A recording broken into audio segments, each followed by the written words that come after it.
let's go. Hey, casual wrestling community show. You already. Okay, so we got word that this year's match between Seth Rollins and Riddle was canceled from SummerSlam. How does this affect the overall card? And do you think that this is a real injury to Riddle or work by Triple H? Okay. So I read this news this morning. I woke up to this news and didn't know what to make of it. Did a little bit of research. And from everything that I can decipher from what's going on here, it's a little strange to me. I never saw anything that led me to believe Riddle was injured. After Monday Night Raw, after anything that's happened, there's been no evidence to me that he was injured to a point where he couldn't perform at SummerSlam. So when you start to look at, we know we're kind of in the era of Triple H here. Yeah. We know Triple H is going to be looking to put a little bit of his own spin and flavor on every show from here on out. It looks like a work to me. I can't be for sure, but it feels like there has to be a swerve happening here. I've seen certain people come out and say that maybe they're saving this match for Clash at the Castle, that maybe they rushed into this. That was kind of my opinion. I had said last week, I thought there was absolutely no buildup for a match that warranted way more buildup than it got. Mm-hmm. That match needed a lot more to give it reason and purpose between two guys who are extremely good workers in the ring. And it just this came out of left field. I feel like it has to be a swerve. So the other question you start to ask when something like this happens is, we look at the SummerSlam card. We start to looking at round out here. There's a lot of big noticeable names that are not on possibly the second biggest pay-per-view of the year or premium live event, whatever the fuck you want to call it. But there's a lot of there's no Drew McIntyre on this card. There's no Kevin Owens on this card. So now what? Now you're going to have no Riddle and no Seth Rollins? That's possibly four guys that are in the top 10 of your roster that are not on this card. I don't know that I'm buying that. I think WWE would be a little more panicked. They'd be trying to fix this. They would already possibly have announced, and please don't let it be Goldberg. Don't let it be Goldberg. Yeah, like, please, for whatever, like, praying to the wrestling fucking gods right here, do not let them bring in Goldberg to fight against Seth Rollins for some fucking throwaway match, because we were going to get Riddle and Seth Rollins, and that was the match we wanted. Don't fucking bring back Goldberg for this match.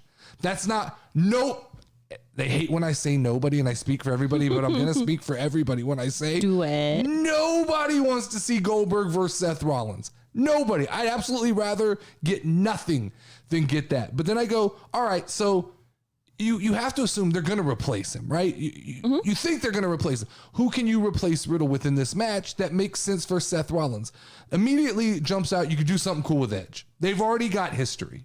True. They've already had some problems. I know we've run through that story, but at last minute, at least there's enough history there that Edge could return back and have a big moment with Seth Rollins at SummerSlam.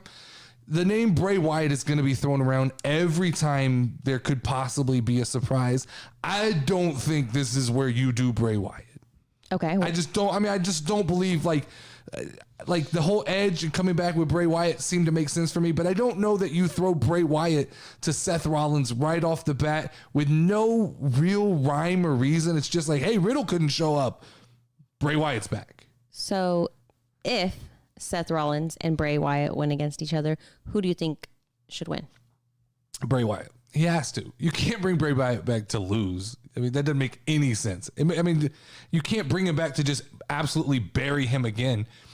And Seth Rollins, like I've said over and over, he's a guy, he can lose matches, come back and be like, hey, I wasn't ready. But here we go again, right? Seth Rollins had a surprise opponent at WrestleMania, and now it looks like Seth Rollins is going to be the guy who just gets these surprise opponents. One name I've seen thrown around that, I mean, I guess it's a possibility because we don't really know the extent of these injuries. When guys come out and say, I'm done for the entire year, that makes us go, okay, we don't need to worry about Randy Orton anymore. But that's true. A name that could possibly, it would make sense if all of a sudden Randy's or Riddle's hurt, and then Randy Orton shows up to defend Riddle. That gets a big pop. It's a great match. Randy Orton, Seth Rollins makes sense. There's so much storytelling that they go in that. Then you can still do Riddle versus Seth Rollins at Clash at the Castle. It gets Randy Orton back involved. I think all of that just absolutely makes sense. I get, like, what does this do? You asked the question, what does this do to the entire vibe of the card? If Seth Rollins isn't on this card, this is a sketchy ass card. Like this doesn't, I start to look at it. This was the glue that held the rest of the event together, because you've got the workings of like some good moments in SummerSlam, but if you look at WrestleMania, Cody and Cody Rhodes and Seth Rollins was glue, right? It was a hardcore wrestling match. It was good, and every spectrum of the fan base enjoyed it. The hardcore IWC and the casual fans, we all kind of came together and went, that was a good match. Oh, hell yeah. When you start looking at the SummerSlam card, that match doesn't exist without this match. Yeah, like the casual fans were excited for Roman Reigns, Brock Lesnar, but most like hardcore wrestling fans, like we've seen it before, and they're going to give us a good 10 minutes. That's what they're going to give us. Bianca and Becky, like we've seen it before. It's going to be a good match, but it's not going to blow the fucking roof off. The Usos and the Street Profits, they have the ability to, but we threw Jeff Jarrett in there, so we have no fucking clue what that's going to be. Lashley and Theory, like I like both those guys, but it's not going to be an amazing wrestling match. Yeah. So this was that one match when you looked at the card that I know a lot of people were excited for because it represented wrestling.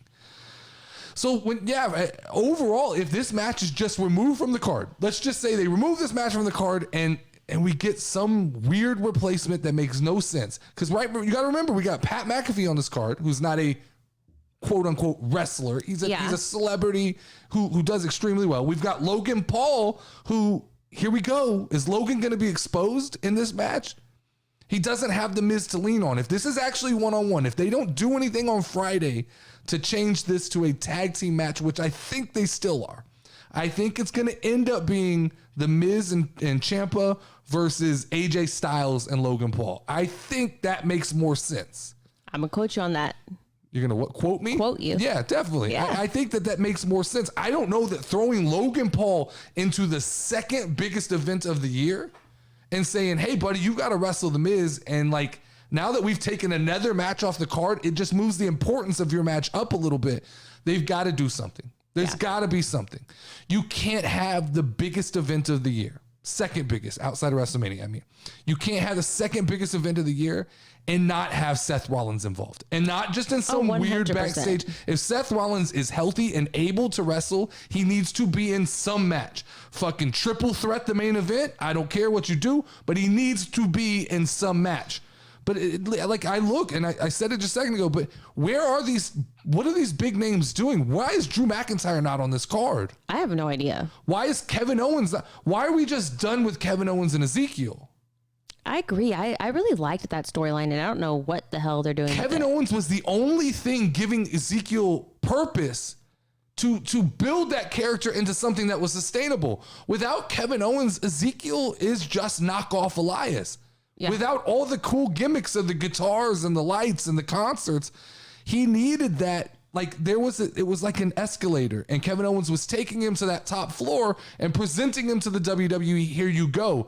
Now all of a sudden, it's just like, all right, Kevin Owens has turned over a new leaf. He's not worried about that anymore.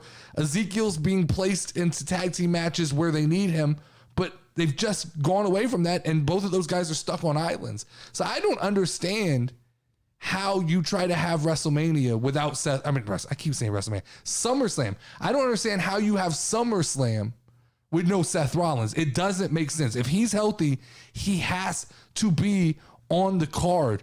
And there was a part of me that thought they had hinted at Seth Rollins kind of aligning himself and mentoring Theory.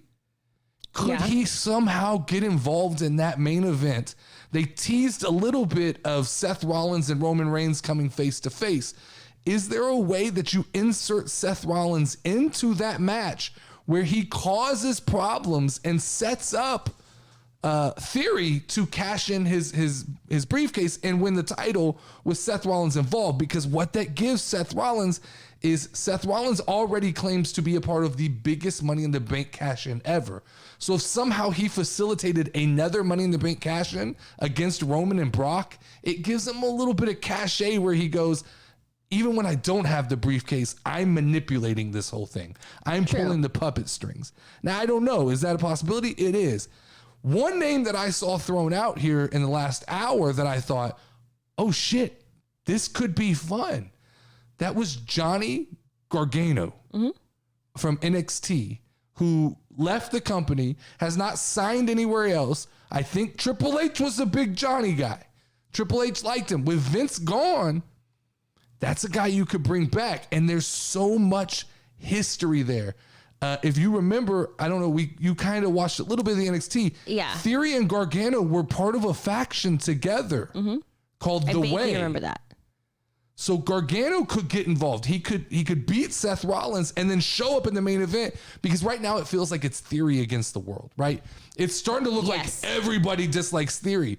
And if all of a sudden some of these NXT guys rise up and there's a little bit of an uprise, a Triple H uprise, all these Triple H guys kind of come in and they're the new wave, and they start to push back against the old heads. They push back against the Roman Reigns. They push back against the Seth Rollins and the Brock Lesnar's.